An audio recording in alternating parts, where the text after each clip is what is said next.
was struck by the fry pan of curiosity. You see, a new trailer came out, a trailer for a game called Eastward.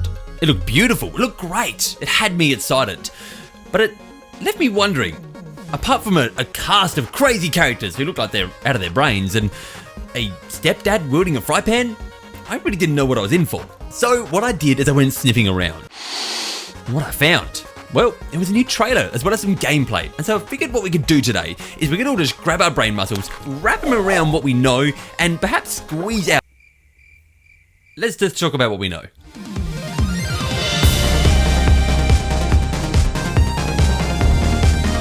Now, I don't know if it was just me, but I walked away from this Switch trailer, and there's one thing that I didn't realize after seeing it, is that, well, we don't just play as Joel from The Last of Us. Was his name Joel? You also play as Sam, who is the little girl that accompanies your journey. It appears that anytime you're traveling with the two characters, you can choose one to control, and you can even split up if you'd like to, meaning that someone like Sam could stand on the Switch, while not Joel, what's his name? John goes and does something else. As you might expect, this plays into the puzzle solving because each character has their own abilities. It means that you can swap between the two and perhaps use John's bombs, or you can swap to Sam and she actually has magic abilities, like she can shoot out a bolt of magic, I guess it is. Is that what it is? Magic?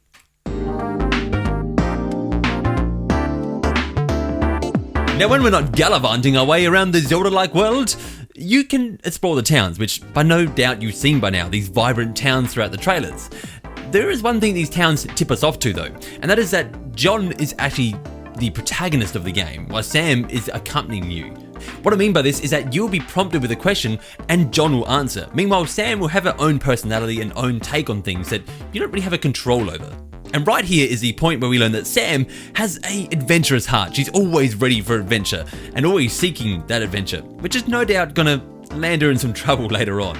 Once you've poked and prodded that town for all the necessary information and stuff that you need, you head back out into the overworld, which, as we kind of mentioned, is full of enemies and puzzles and even bosses at certain points.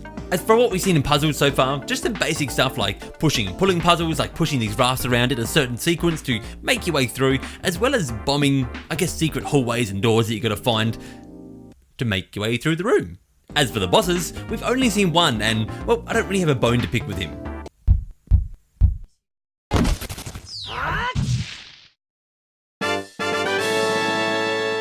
Now, the music and the sound design, from what I've heard so far, are both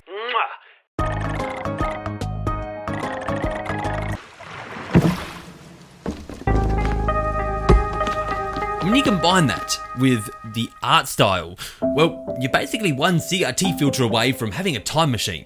It almost makes me start to wonder when we're going to start hitting that saturation point of these type of games. You know, Stardew Valley and Golf Story. I mean, I can't get enough of them just yet. I'm nowhere near. But I have a feeling at some point we're going to start to see that decline. We're going to hit that downhill and people are going to start being like, oh, right, enough. I get my childhood was great, but maybe enough. I'm not there yet though. It's definitely going to be interesting to see how this story unfolds and can it keep that same level of charm over the however many hours of gameplay that it goes for. One thing's for sure though, any Zelda fan who gets weak at the knees over the mere mention of breakable pots and electric snails that are basically choo-choos, this one might be one to keep an eye on. Oh yeah, in case you're wondering, the release window is 2020 at the moment.